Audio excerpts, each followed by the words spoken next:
came home from doing some errands, and what do I find? I find out that Disney has taken the biggest L to date. If you go onto my playlist tab on the main page of the channel, you will see a playlist titled The Coming Collapse of Disney. I have been talking about this for over a year now, that everything leading up to the events of the past summer into now, the moment, I told you Disney was going to start to collapse. The coming collapse, the collapse is here. Why is it now truly and verily here? Because today, a federal judge dismissed their lawsuit against Ron DeSantis.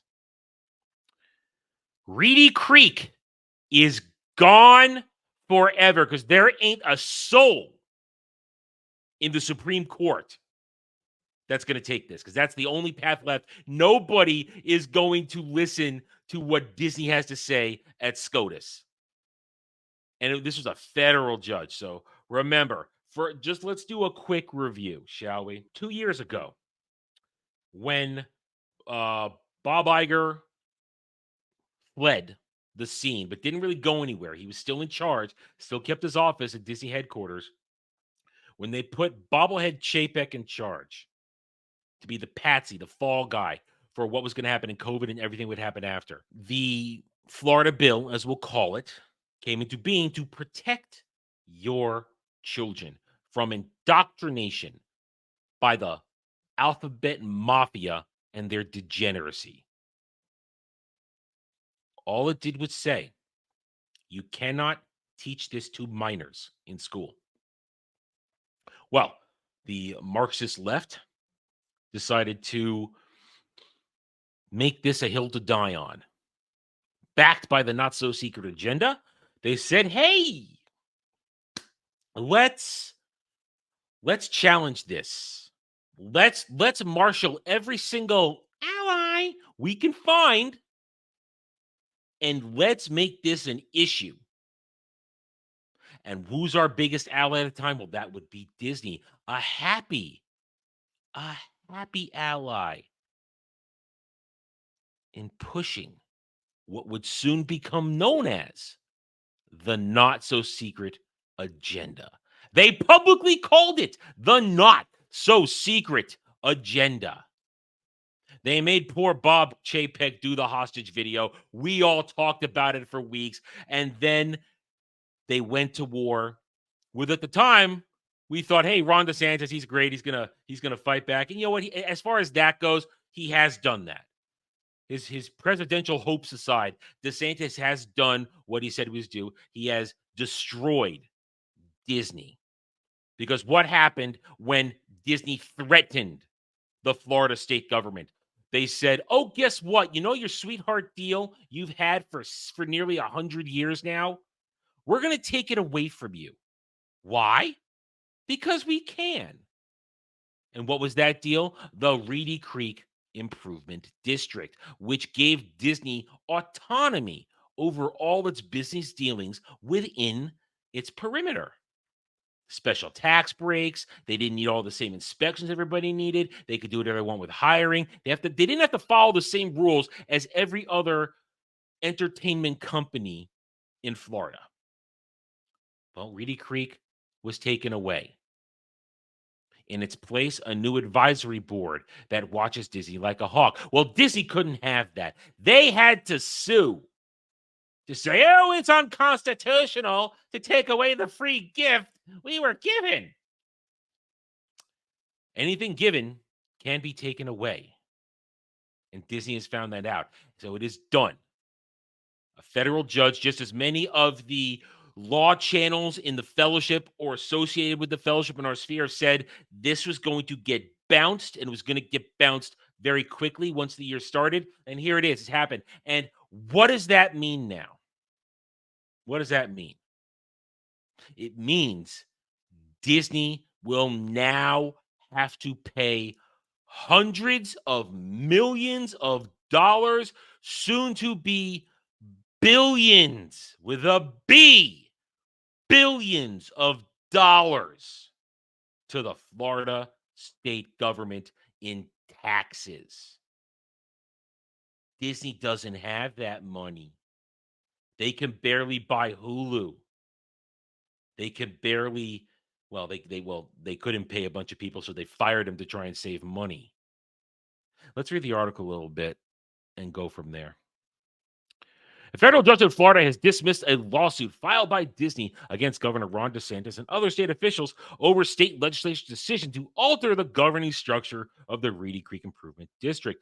Disney had argued in the lawsuit filed last April that the change to the district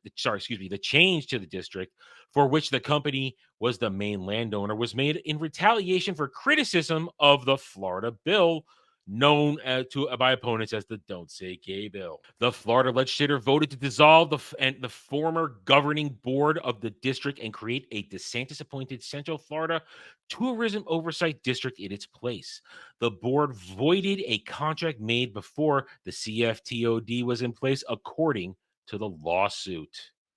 DeSantis has been at odds with Disney since it publicly criticized a DeSantis-backed controversial Florida law that restricts content concerning the sexual orientation and gender identity in grades kindergarten through third grade. It's not controversial to tell children there are only two genders because there are only two genders.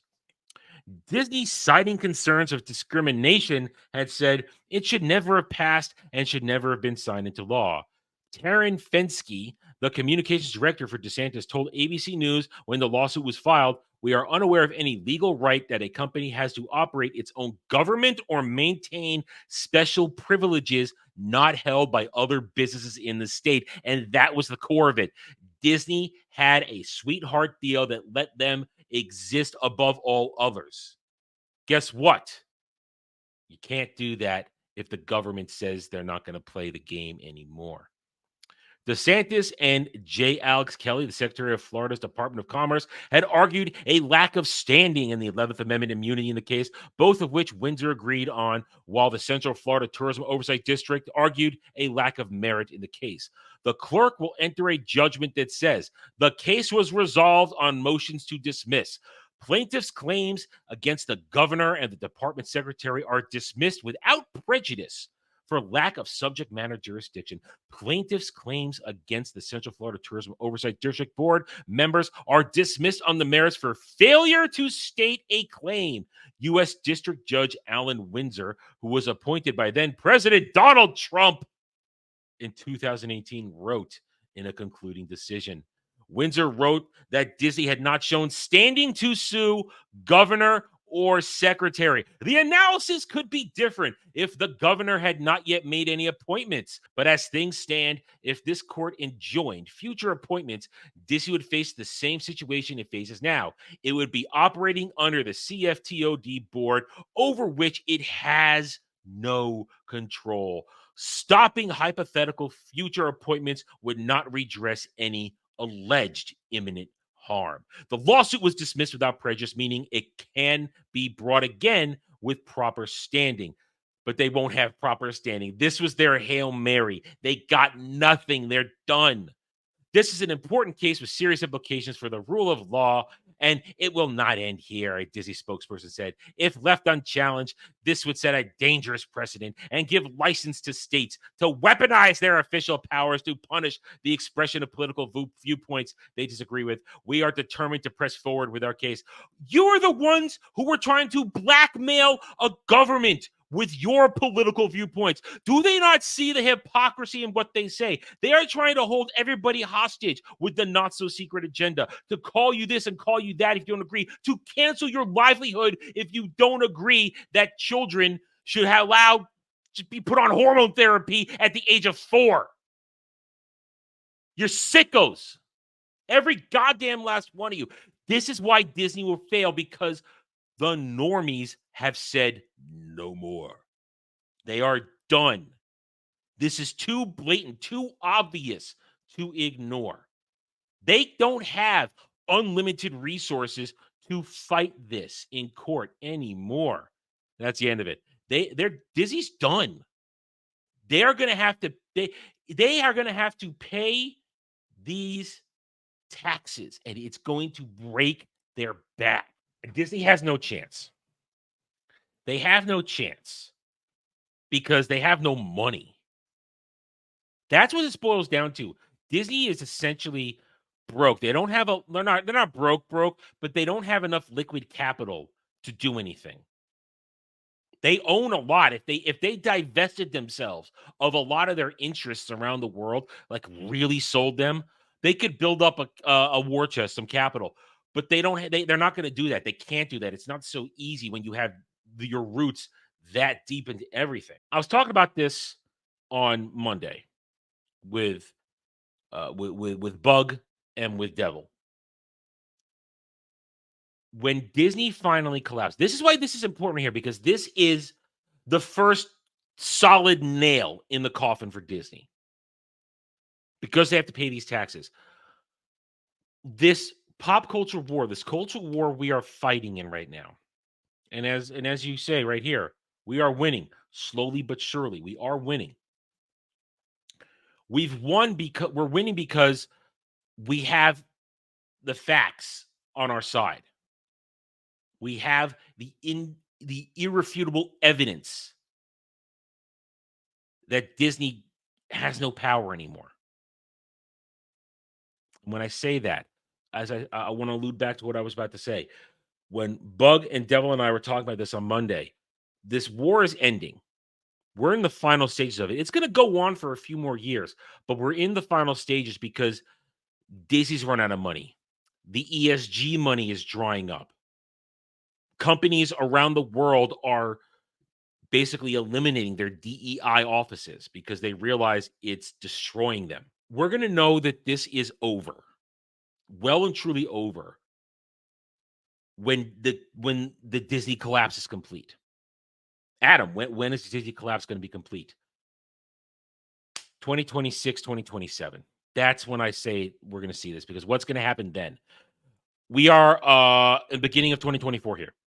In the next couple of months, we're going to know if Kathleen Kennedy will renew her contract at Disney Lucasfilm. If she does not, I believe it was explained to me by Mustang once, if she doesn't do it by April, that means she's going to let her contract run out this year. And then she's done. She's no longer president of Lucasfilm. When that happens, and a lot of people say I'm wrong, I'm going to continue to say I feel like I'm going to be right until I'm proven wrong. When she's gone, and whoever the patsy they put in place takes the fall for all her failures, because they're not going to that's the key. They can't destroy her legacy because she knows all the dirty secrets of Hollywood. You know, she holds too much power still. When she's gone, that's when it begins. That's when the fire rages out of control because what's going to happen by 2026, all through 2025, you're going to see more and more Disney Star Wars failures. By 2026, suddenly here's going to come the whispers. And you've heard me say this for a year now. Lucasfilm sale. Lucasfilm to be sold. People are now inquiring. People are making overtures to buy Lucasfilm from Disney because look at the history of the past decade. Lucasfilm has not made a profit overall for Disney. In fact, it's lost money. Last year alone, it lost hundreds of millions of dollars for Indiana Jones and the Dial-Up of Destiny. Not to mention all the money that went down the drain for every Disney Plus show because Disney Plus is a black hole. Everything goes in, nothing comes out. So when we get to 2026, 2027, and what I believe is going to happen occurs, Lucasfilm is sold. That's the beginning of the end. Because by 2027, the MCU, Marvel Studios, will be in its death throes. The complete and total end of the MCU will be at hand. They ain't making it to Secret Wars. They ain't making it even probably to the movies that would lead up to that. It's done. That's over. When they have to sell Lucasfilm, when they have to either break apart, sell parts of the MCU, when they have to sell Pixar because nothing makes money, that will be the end of modern Disney. Disney will persist. I've never said Disney's going to die and go away, but that will be the end of Disney. And that will be the end of this culture war. Because without Disney as, how should I put this, as the shield to absorb all our criticisms that get woke, go broke is a thing. Don't harm the children. Don't indoctrinate children. When they cannot hide behind the fabricated success of Disney, that's when this is over. Because then every other business needs to realize, oh shit, the big dog of the entertainment industry is done. Disney's not the wealthiest, but they have the most legacy. When it goes down, that's when it ends. And this is the beginning. This is the true beginning of the collapse. The coming collapse has happened. The collapse now begins because they will have to play Florida hundreds of millions, eventually billions of dollars that they do not have, they do not make on a yearly basis. Because remember, gross is not profit. That is what the stands and the fake fans always seem to forget. All right, Disney's done. And I love this. I love that this happened. This is great. I love it. Thanks for watching, everybody. If you'd like to reach out to me, please email me at theranernerd@gmail.com for all channel business purposes. I am on Twitter now, mostly for promotion and sharing of videos, maybe a little shit stirring here and there, who knows, at @theranernerd. You can also find me at the Geeks and Gamers forums under @ROAS, and you can see me on Rumble and Odyssey under the Renaissance Nerd. Thanks again for watching. Take it easy.